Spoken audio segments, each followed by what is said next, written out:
你的設備需要維修嗎？我們提供免費診斷，我們上門取件和送件，無需致電或出行。維修前先發送報價，你確認後才繼續。簡單、透明、專業，連結在簡介裏。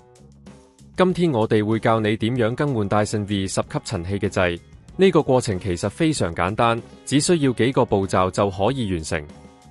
首先，確保你已經準備好所有工具，例如小型螺絲起子和新掣。當然，如果你唔知邊度可以揾到新掣，可以考慮我哋嘅免費診斷服務，我哋可以幫你檢查一下吸塵器嘅狀況。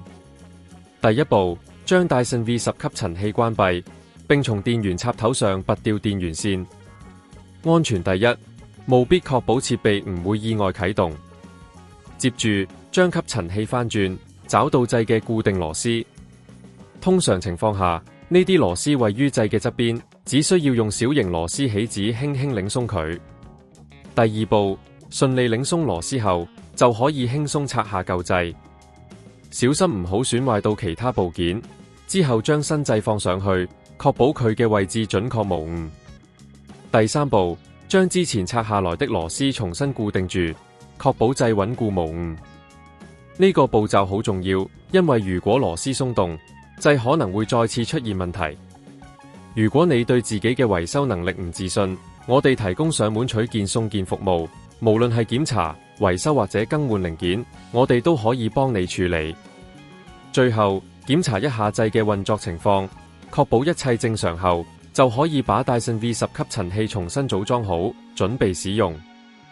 如果你想要了解更多維修提示或者需要報價，隨時歡迎聯絡我哋會提供清晰透明嘅維修前報價，讓你無後顧之憂。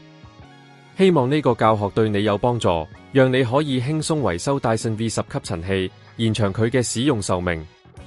你的設備需要維修嗎？我們提供免費診斷，我們上門取件和送件，無需致電或出行。維修前先發送報價，你確認後才繼續。簡單、透明、專業，連結在簡介裏。